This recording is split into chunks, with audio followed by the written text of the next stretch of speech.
আৰু ৰজাই ঘোষণা কৰি দিছে যিজনে প্ৰতিযোগিতাত শ্ৰেষ্ঠ পণ্ডিত হ'ব পাৰিব তেওঁক বোলে ৰজাই অৰ্ধৰাজ্য দান কৰিব। এতিয়া চোৱাচোন মই যদি সেই ৰজাৰ ৰাজসভাত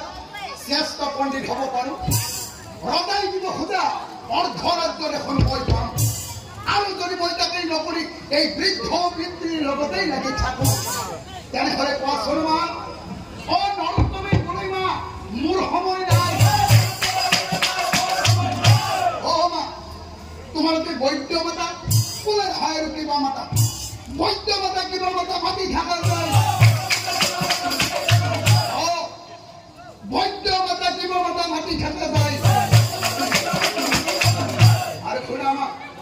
এতিয়া মোৰ পৰম হৈছে গতিকে মই আহিলো হয় আহি বুলি নৰোত্তম ওলাই গুচি গ'লা। হৰি হৰি প্ৰভু এই নৰোত্তম জানো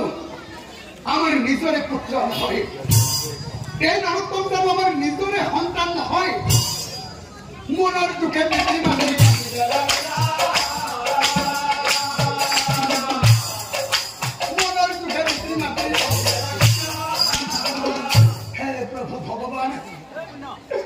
এই নৰোত্তম জানো আমাৰ নিজৰে সন্তান নহয় নিজৰে সন্তান হয় সিয়ে যে আমাৰ লগত এনে ব্যৱহাৰ কৰিলে নিজৰে সন্তান হয় সিয়ে যে তাৰ নিজৰ পিতৃক মৃত্যুৰ মুখলৈ ঠেলি দিলে। হে প্ৰভু ভগৱান কি পাপৰ ফলত তুমি আমাক এনে সন্তান দিলা প্ৰভু কি পাপ কৰিছিলো আমি কি পাপৰ ফলত তুমি আমাক এনে সন্তান দিলা। ও আমি হকি নয় গিয়া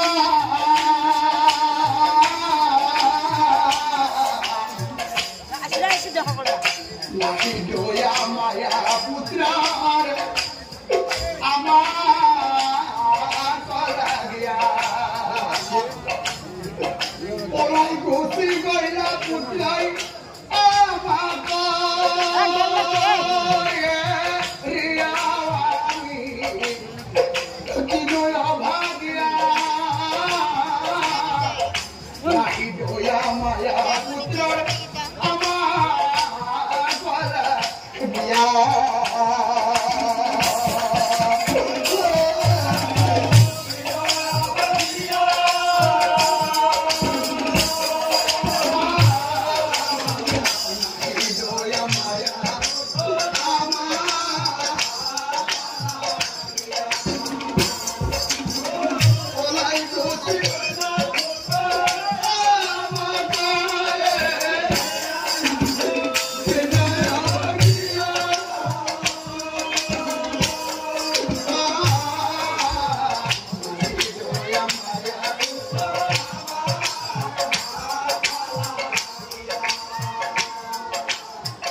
বহু টাকা করেছিল পুত্রের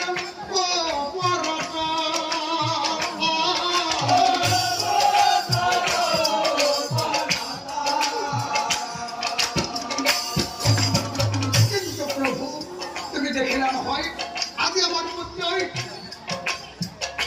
এরি খুশি কইলাই আমার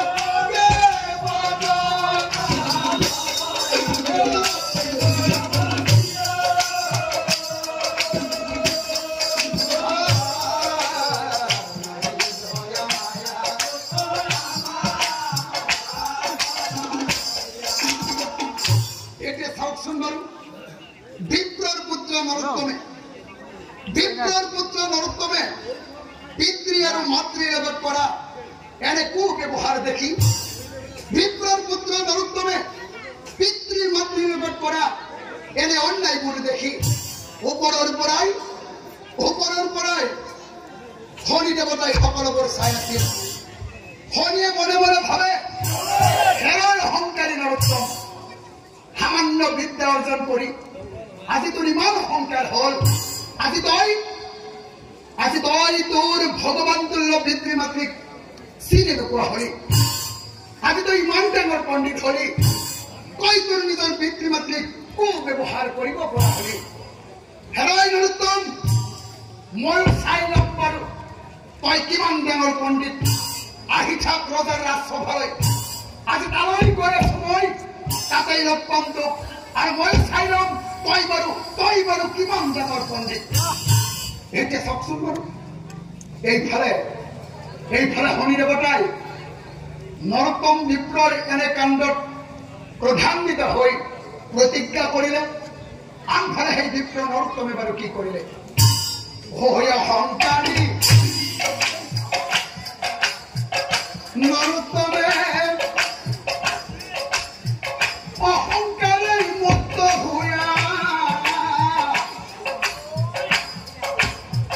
ৰজাৰ সভাত উপস্থিত হইলা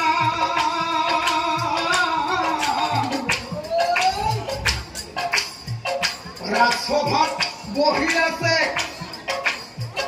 মহা পণ্ডিত গণ নৰোত্তমে দেখিবাক পাইলা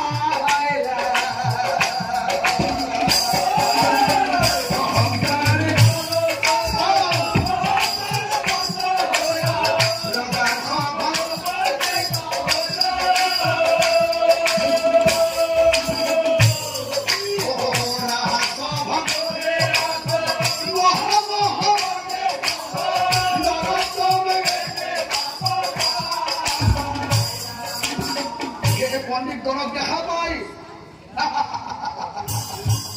হাঁহি উঠি পণ্ডিতসকল ঠাট্টাৰ সুৰে নৰোত্তমে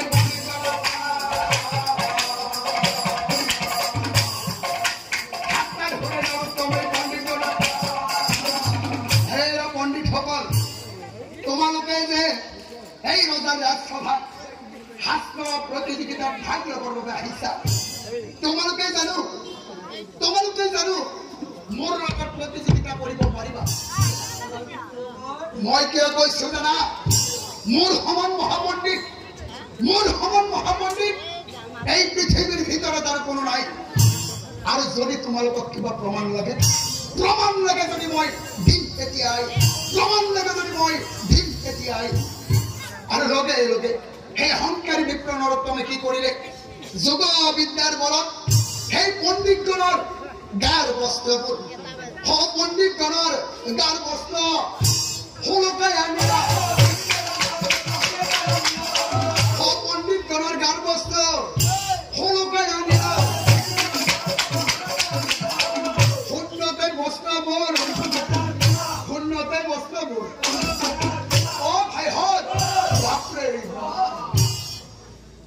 তাকো দেখি পণ্ডিতগণ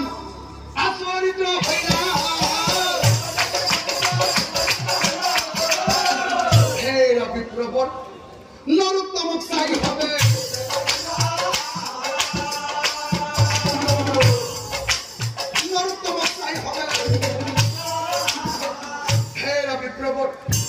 আমি তোমাৰ লগত প্ৰতিযোগিতা কৰিব নোৱাৰো বিপ্ৰবৰ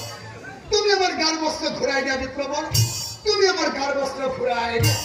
এতিয়া চাওকচোন বাৰু আনফালে সেই শনি দেৱতাই অহংকাৰী নৰোত্তম বিপ্ৰক উচিত শিক্ষা দিবৰ বাবে কি কৰিলে ঠিক সেই সময়তে কালে শনি আকৌ সন্যাসী ৰূপ ধৰি